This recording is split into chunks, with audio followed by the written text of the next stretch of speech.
안녕하세요. 저는 북한을 잘 아는 북잘알 기자 김진입니다. 진짜 북한을 잘 알기 위해서는 반드시 알아야 할 게 있습니다. 바로 인권.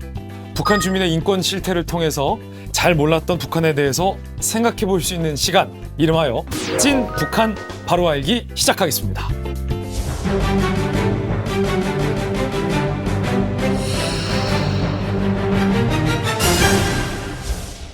찐 북한의 인권 실태를 알려주실 진짜 전문가 모셨습니다. 2002년도에 탈북하시고 현재는 북한 동포의 자유와 또 인권 회복을 위해서 활동하고 있는 북한 인권증진센터의 이한별 대표님, 오랜만에 뵙습니다. 네, 오랜만에 뵙겠습니다. 오늘은 저희가 이제 북한 주민의 인권에 대해서 좀 집중을 해볼 텐데 이게 왜 우리에게 중요하냐, 어떻게 좀 설명할 수 있을까요? 네, 사실 인권은 누구에게나 중요한 보편적 가치입니다. 누구나 사람답게 살 수 있는 이 권리가 정말 지역이나 성별이나 국적을 떠나서 이렇게 그 관계없이 인권은 보장되어야 됩니다. 예, 사실 오늘 저희가 풀어드릴 이 이야기는 한간에 떠도는 썰이 아닙니다. 대한민국 정부가 최초로 발표한 바로 북한 인권 보고서에 근간한 상당히 공식력 있는 이야기입니다. 이 보고서는 북한 이탈 주민 508명의 증언을 중심으로 1,600여 건의 인권 탄압 사례가 실렸습니다.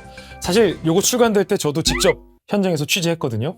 네. 정말 인터뷰가 잘 됐고 북한의 인권 참상에 대해서 대한민국 정부가 보증하는 정말 공신력 있는 역사의 기록이다. 저는 이렇게 생각하고요. 이 북한 인권 보고서는 누구나 보실 수 있습니다. 통일부 홈페이지에 가셔서 열람도 가능하니까 꼭 관심 있는 분들 관심 있게 지켜봐 주시기 바라겠습니다.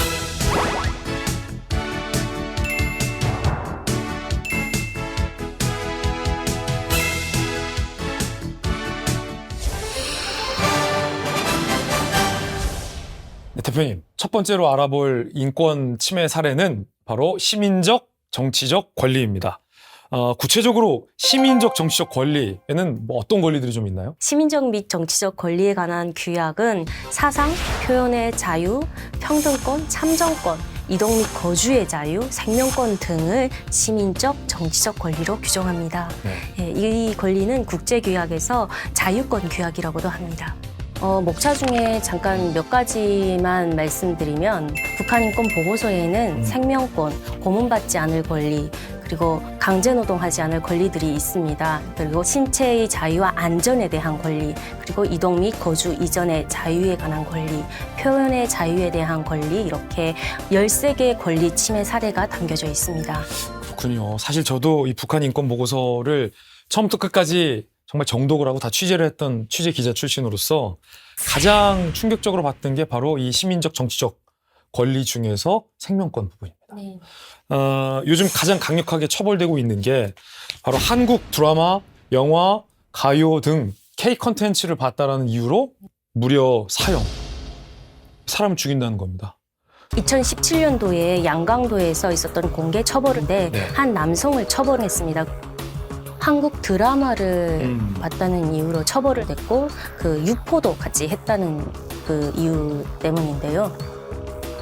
진짜 북한에서 사람 죽였나요? 네, 북한에서는 2020년에 그 반동 사상 문화 배격법이라는 법을 제정했습니다. 그런데 이 법을 제정하면서 더 그 침해가 강력해졌다고 할 수 있습니다.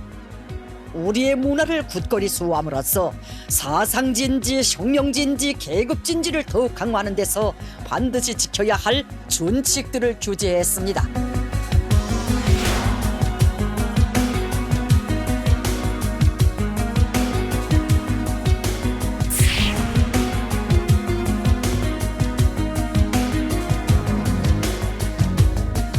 이 한국 영상만 봤다고 문제 삼는 게 아니더라고요. 더 있더라고요. 뭐 자료를 봤다든지 이런 것도, 라디오를 봤다든지 한국 노래를 불렀다든지 또는 화장품을, 한국산 화장품을 팔았는데도 이렇게 처벌이 됐다는 거예요. 화장품을 팔았다는 이유로? 네, 한국산을 팔았잖아요. 예. 그러니까 한국하고 연계가 되어 있는 사람으로 몰아서 이렇게 처벌을 하는 거죠. 그러니까 사형까지 이르는 거군요. 네, 사용을 너무 비일비재하게 많이 하고 있다는 것이 문제입니다. 네. 이게 그 시민적 그리고 정치적 권리에 관한 국제 규약에서 규정하고 있는 것에서 한참 벗어난 거죠. 그렇죠. 네. 시민 법적 및 정치적 권리에 관한 국제규약 제6조 제1항에서 생명권은 보호되어야 하고 어느 누구도 자의적으로 생명을 박탈당해서는 안 된다고 규정하고 있습니다. 그래서 이 항에서는 사형을 하는 경우에는 범죄 당시의 현행법과 그리고 시민적 및 정치적 권리에 관한 국제규약에 저촉되지 않는 법률에 따라서 가장 중요한 범죄에 대해서만 이렇게 부과할 수 있도록 합니다. 그런데 북한은 너무 그거를 정말 하작품 팔았다고 적용할 정도로 다반사로 이렇게 적용하는 것은 엄중한 인권 침해입니다. 네, 지금 이 사례 같은 경우는 사형을 처한 거잖아요. 근데 그걸 지켜보는 북한 주민들의 심리적인 충격도 상당할 것 같은데요. 저도 사실은 북한에 있을 때 공개 처형을 목격했었거든요. 그래? 어렸을 때 10대. 실제로 너무 북한에서는 어린 이 학생들도 공개 처형하는 그 장면을 목격하게 합니다. 그래서 이런 것들이 사실은 엄중한 인권 침해죠. 그렇군요. 일단 이런 공개 처형을 보게 함으로써 주민들 사이에서 일종의 본보기를 삼는 거군요. 네. 외상후 증후군 같은 PTSD가 올 법하겠네요. 네. 네. 사실 북한에서는 이렇게 흥미로운 포인트가 북한 선전 매체를 제가 자주 보거든요. 북한을 취재하는 기자니까. 네. 그러면 지상 낙원이에요.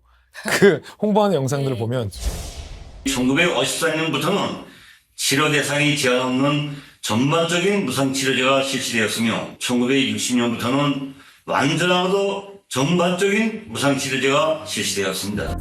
아, 우리 북한은 무상 의료를 한다. 그래서 누구에게나 북한 인민 모두에게 돈 한 푼 받지 않고 양질의 의료 서비스를 제공한다. 이런 걸 많이 홍보하는데 사실 그런 홍보와 가장 좀 거리가 먼 게 이곳이 아닐까 싶습니다. 83호 병원, 83호 관리소. 대표님도 혹시 들어보셨나요? 정말 놀라지 마세요. 진짜 83호 이 병원이 생체 실험하는 그런 병원으로 알려져 있습니다. 생체 실험이요? 예, 예.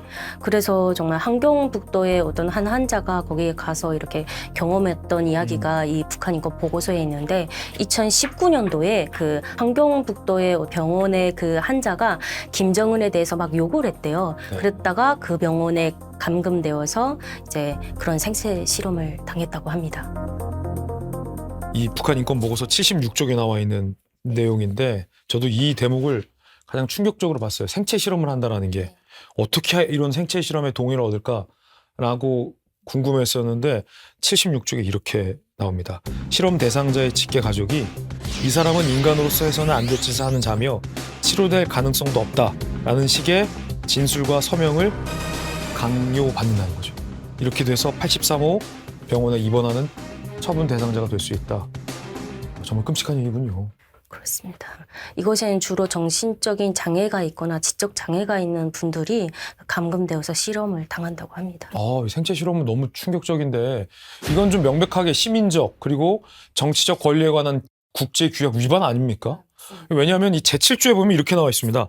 누구든지 자신의 자유로운 동의 없이 의학적 또는 과학적 실험을 받지 아니한다. 이건 국제사회가 인정하는 스탠다드인데 이 스탠다드에서 너무 떨어져 있는 현실이잖아요.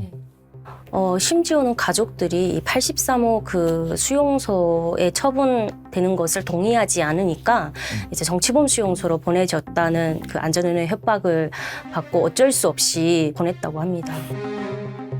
이야, 아니 어떻게 이럴 수가 있죠? 그러니까요. 그래서 북한에서는 이렇게 정치범인으로 가족을 보낼 때는 가족의 동의를 받으려고 하는데 그 뭐 거의 협박이죠. 뭐 강제 이혼을 시키기도 합니다. 북한에도 의료법 이런 건 있지 않습니까? 네. 사실 북한에는 뭐 의약품 관리법이라든지 뭐 어떤 이민보건법 등의 이런 법률을 두고 있긴 합니다. 하지만 뭐 우리의 약사법처럼 어떻게 보면 의학 실험이나 의약품 그 임상 그 시험과 같은 분야를 규제하는 법조항은 두지 않고 있습니다. 예.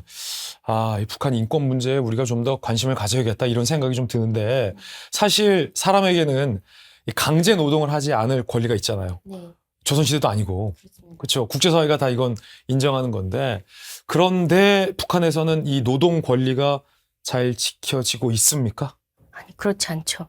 어떻게 보면 북한에는 구금시설 중에 교화소, 그다음 노동단련대 이런 그런 구금시설이 있습니다. 그런 곳에 가면 정말 끔찍한 노동을 하게 되고 그냥 노동만 하는 것이 아니라 고문도 받게 되고 심각한 언어 폭행도 하고 2018년까지 그 하문 교화소에 있었던 그 증언자의 증언에 따르면 네.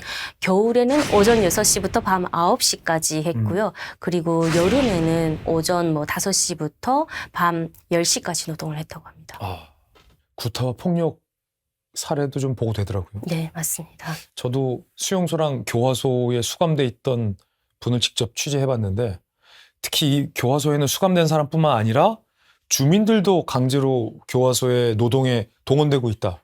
이런 내용도 있던데 맞습니까? 강제 노동을 시도 때도 없이 동원을 합니다. 뭐 학생들도 심지어는 뭐 방과 후 활동으로 뭐 학교에서 하단 작업을 한다든지 뭐 돌을 나르는 일을 한다든지 철길 같은 데 가서 돌을 줍는 일을 한다든지 뭐 10월 말 이때 되면 산에 가서 이렇게 큰 통나무를 학생들이 도끼로 그것도 손도끼로 그거 자르는데 너무 힘이 들죠. 저도 직접 네. 그런 일을 했었었는데 예, 그런 강제 노동을 많이 당하기도 하고 또 뭐 농촌 동원에 가서 한 달 동안 농촌 일을 농사 일을 뭐 벼를 뭐 모내기를 한다든지 풀을 뽑는다든지 뭐 강냉이를 심는다든지 이런 일을 합니다. 그래서 북한에서는 그 돌격대로 불리는 또 노동 조직이 있는데요. 네. 대학생 돌격대, 뭐 가족 돌격대, 여성들의 뭐 여맹 돌격대 이런 식으로 노동 조직이 각자 그 건설 현장이나 많은 이런 노동을 해야 하는 곳에 강제로 동원되기도 합니다. 새벽 5시부터 밤 10시까지면 정말 살인적인 워크타임인데 임금이 좀 지불됩니까? 북한에서는 이제 각종 명목으로 떼어가는 게 많은데요. 식량 배급이나 교육, 보건 서비스 이런 걸 제외하면 실제로 받는 돈이 거의 없는 경우가 많이 있습니다. 네. 네, 실제로 광산 노동자의 증언에 따르면 광산에서 일한 첫 한 달 월급이 이제 당가 원수님의 그 배려로 어렵지만 생활비를 준다고 하면서 2,000원을 줬다고 해요. 2,000원이요? 네, 근데 이 2,000원이 이제 쪽지를 주면서 이렇게 예, 줬다고 하는데 그리고 이 2,000원이라는 돈도 경우에 따라서 다 다릅니다. 더 2,000원보다 적은 경우도 있고 이렇게 2,000원 받으면 많이 받은 거고 노동자의 경우에는 그리고 좀 직업의 종류에 따라서 월급도 좀 조금씩 다릅니다. 북한 돈 2,000원을 말씀하시는 거죠? 그렇습니다. 북한 돈 2,000원으로 뭘 할 수 있죠? 요즘 물가 쌀 내려오면 1kg도 못 사죠. 1kg도 못 사. 예, 옥수수, 국수나 살 수 옥수수 있을까? 한 그릇 정도. 예. 한 달 내내 일하고 그 돈으로. 그러니까요. 가슴이 좀 먹먹해집니다. 이외에도 최소한의 인권이 지켜지지 않고 사형을 당하거나 사형에 가까운 고된 노동 교화형에 처해지는 사례가 너무나도 많다고 합니다. 좀 구체적으로 어떤 것들이 있을까요? 일단 북한에는 종교의 자유가 없고 표현의 자유도 없고 투표를 할 수 있는 그런 참정권은 있지만 실제로는 이러한 권리들이 박탈당했다고 볼 수 있습니다. 북한 매체를 보니까 북한 주민들이 실제로 막 투표는 하던데 참정권이 박탈당했다. 이게 뭐 어떤 의미인 거죠? 북한 주민은 선거로 최고인민회의와 도시군에서 인민회의가 있습니다. 예. 근데 거기서 대표를 선출할 수 있는데요. 주민들에게 그 반대 투표를 하는 경우는 거의 볼 수가 없죠. 어떻게 보면 반대를 하려면 이름에 뭐 선을 긋거나 그래야 되는데 그런 게 전혀 없이 그냥 찬성 투표함에다가만 넣는 것을 다 감시하고 그러다 보니까 그런 식으로 투표를 강요하죠. 정말 황당했던 게 그 북한 당국 설명은 찬성할 사람은 찬성해도 되고 반대할 사람은 반대해도 된다. 그래서 민주주의가 지켜지고 있다라고 설명하는데 그 투표하는 모습을 감시하고 있잖아요. 보위부에서. 찬성 투표함이 여기 있고 반대 투표함이 여기 있어요. 찬성하는 사람은 거기에서 투표를 해야 되는데 감시하고 있는데 누가 거기 반대표에 가서 넣겠냐고요. 맞습니다. 감히 생각도 못하죠. 예.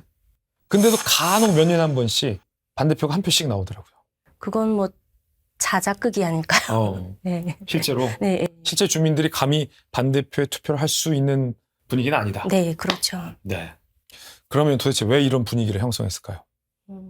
북한에서 선거 선전에서 반대 투표 기권, 선거 파괴를 선동하는 것을 금지하는 것이 있습니다. 그래서 구호를 이렇게 하는 건데요. 모두 다 선거에로 찬성 투표 이런 식으로 어떻게 보면 선거에 한 사람 같이 100% 찬성 투표합시다. 이런 식으로 해서 계속 찬성 투표를 강요하는 거죠. 그래서 이렇게 이러한 것들은 어떻게 보면 그 강제성이 있기 때문에 어떻게 보면 참정권이 보장되는 게 아니죠. 우리와 또 다른 점이 모든 사람은 법 앞에서 평등하다.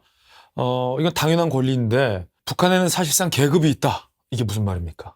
네, 북한에서는 성분과 그 계층을 바탕으로 이렇게 사람들을 구분하고 있습니다. 그래서 일명 출신 성분과 사회 그 성분이 있는데요. 출신 성분은 부모로부터 물려받는 거고 사회 성분은 본인이 노력을 해서 그 성분 뭐 입당을 한다든지 이런 노력들을 하는 것이라고 할 수 있습니다. 그러면 굉장히 민감한 개인정보인데 북한에서는 도대체 어떻게 이 성분을 파악한다는 거예요? 이게 아예 북한의 그 주민대장에 다 기록이 되어 있습니다. 그래서 북한은 1950년대부터 개별 그 주민들을 다 이렇게 성분을 파악하기 위해서 주민대장에 관리하고 있고 그렇게 분류를 해왔습니다. 주민대장이라는 게 있습니다. 그 세대에 애기, 갓난 애기부터 시작해서 어르신들 몽땅 다 거기다가 매 가정마다 임명합니다. 그 다음에 매달 한 번씩 교환원들이나 안전원들이 나와서 그 주민대장을 놓고 이 사람은 어디가 있는가 이렇게 다 조사합니다. 본인이 어떤 성분으로 분류되어 있는지 그 대장을 열람해 보거나 확인할 수 있는 방법은 사실상 없죠. 없죠. 그렇지만 감으로 이제 나는 어느쯤 되겠구나. 그리고 또 다 주변 사람들에게 물어봐서 이렇게 뭐 사회 안전성이나 이런 데 근무하는 사람들은 사실 다 알잖아요. 그러니까 그런 사람들을 통해서 자기의 성분에 대해서 좀 알 수가 있죠. 뭐 여러 가지 달라진다 성분에 따라서 말씀 주셨는데 구체적으로 성분에 따라서 어떤 좀 차별을 받는 건가요? 일단은 교육을 받을 때 대학 진학할 때도 대학 진학도 성분에 따라? 예, 차별받습니다. 그래서 뭐 평양에 보통 김일성 종합대학이랑 좋은 대학들 있잖아요. 그런 데는 갈 수가 없어요. 성분이 나쁘면. 그래서 뭐 부모님이 입당을 못했다면 그런 곳에는 갈 수도 없고 그리고 뭐 진로에서도 일단 차별을 받게 되고 직업이나 심지어는 식량 접근권까지 그리고 의료, 교육까지 생활의 거의 모든 요소가 이 성분에 의해서 통제받고 있다고 할 수 있습니다. 네.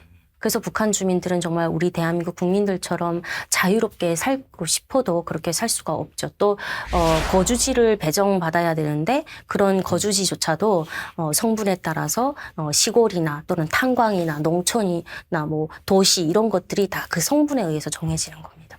참 이 성분이 도대체 뭐길래 사람을 이렇게 좀 차별하나라는 생각도 듭니다.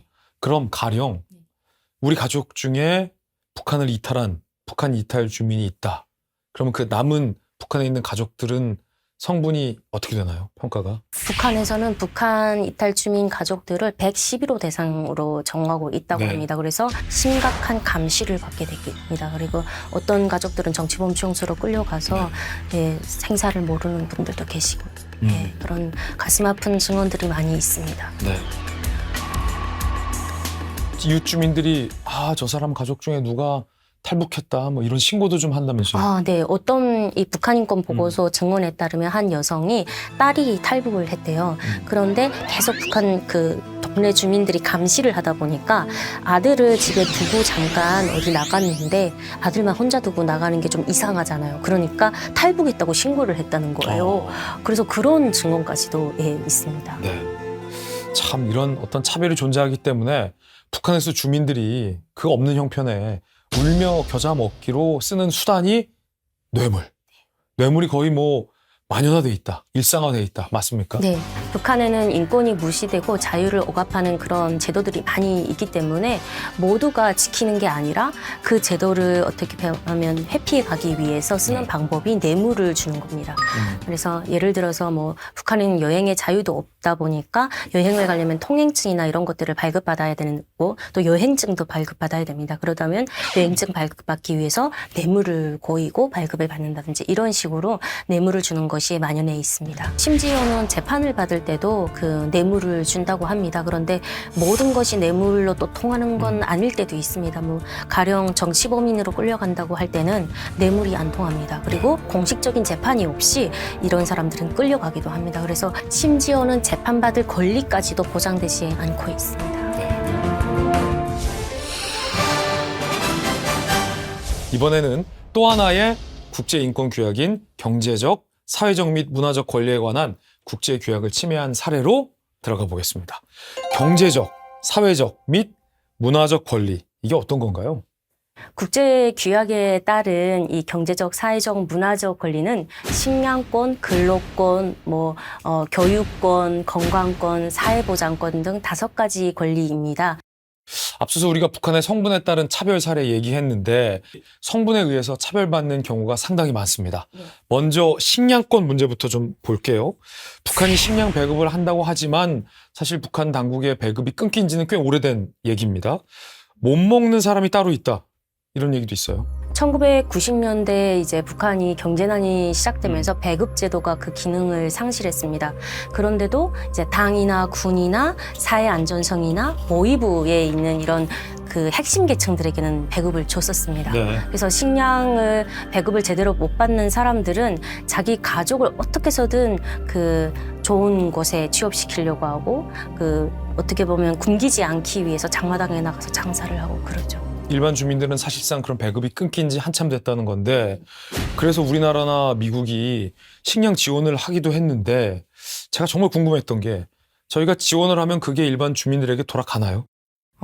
사실은 처음에는 우리 북한 주민들이 지원받은 걸 모릅니다. 네. 그러다가 좀 시간이 지난 다음에 장마당에 보면 대한민국이라고 적은 쌀포대가 보인다든지 USA라고 쓴 것이 보인다든지 아니면 적십자 기호가 그려져 있는 그런 쌀포대기를 본다고 합니다. 그러면 이제 보통 저런 곳에서 지원을 받았구나라는 것을 알 수가 있죠. 그래서 국제적인 지원도 사실은 2016년에 북한이 4차 핵실험을 했지 않습니까? 네. 그러면서 거의 지원도 많이 끊어진 상태고 또 북한이 자체적으로 핵실험을 계속하면서 자체적으로 통제를 심하게 하면서 외부에 지원을 해주겠다는데도 안 받고 차단을 했던 그런 것 때문에 북한 주민들이 많이 고통받았습니다. 그렇군요.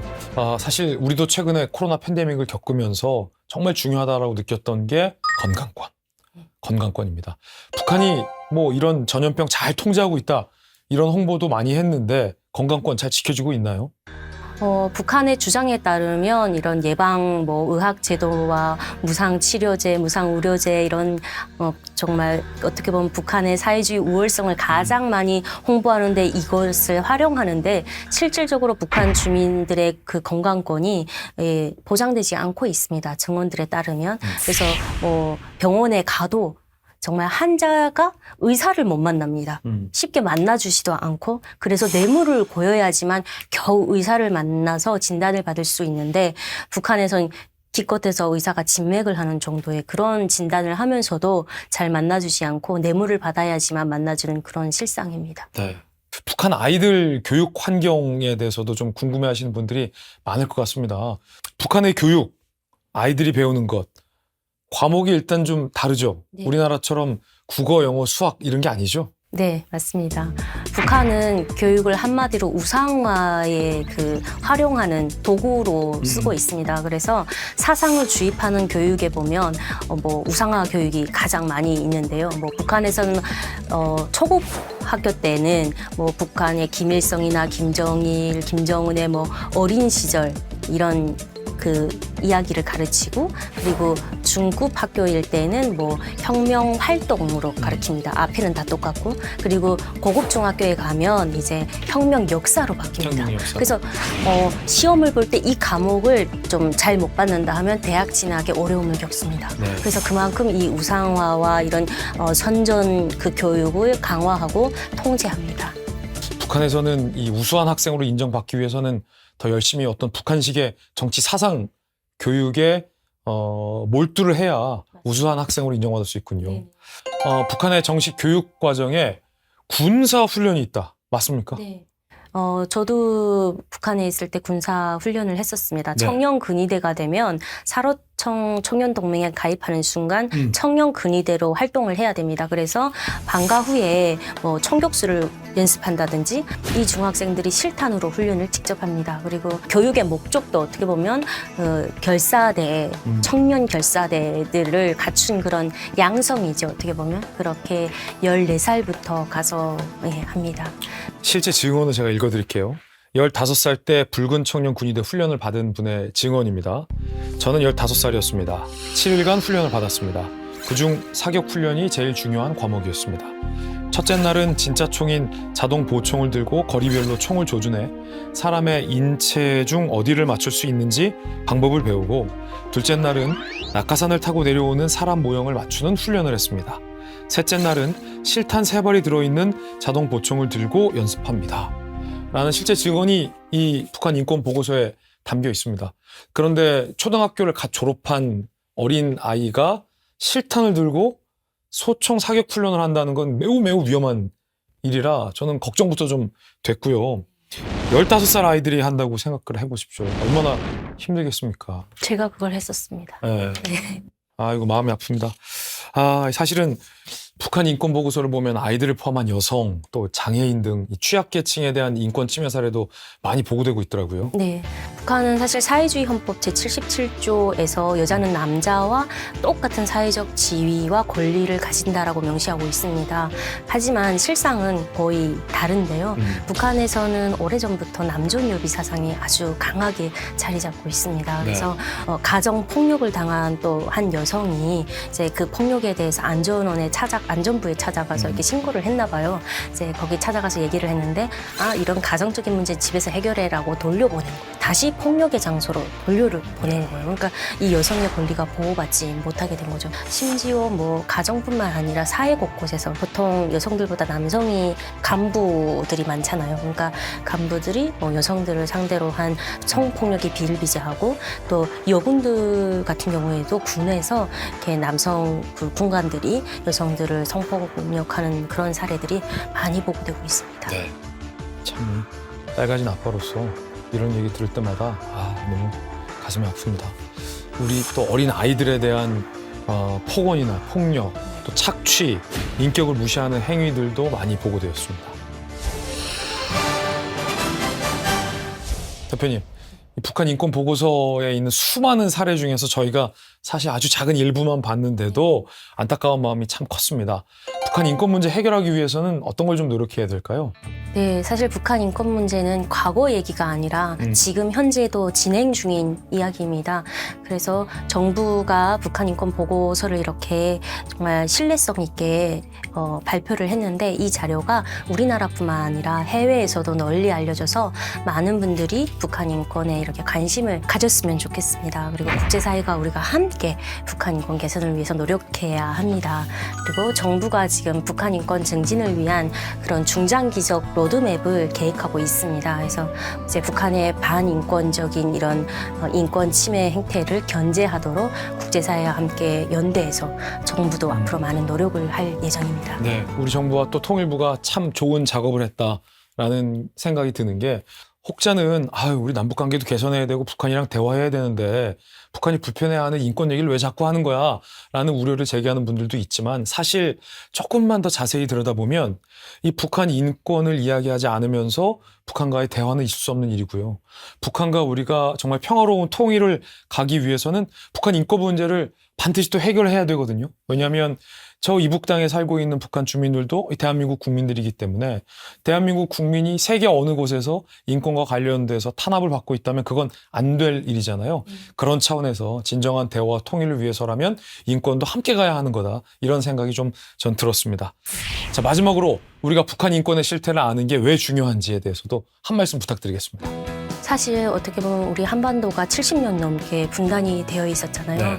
그런데 북한에서는 계속 끊임없이 헌법에서도 핵에 대해서 명시하고 있고, 핵 고도화, 전략화하는 무기들을 지금 계속 개발하고 있습니다. 그래서 우리가 이 한반도의 항구적인 평화와 안전을 위해서 사실은 북한 인권에 더 관심을 가져야 되고, 이것이 통일과 북한 인권 문제는 연관된 밀접한 불가분의 관계라고 할 수 있습니다. 그래서 많은 분들이 이 인류 보편적 가치인 인권 문제에 대해서 북한 주민들도 당연히 누려야 할 권리인데, 이 부분에 많은 관심을 가져주시고 노력해 주시면 감사하겠습니다. 네, 언젠가는 우리가 다 같이 살아야 할 우리 이웃이죠. 네, 북한 인권을 알아야 진짜 북한을 알 수 있다.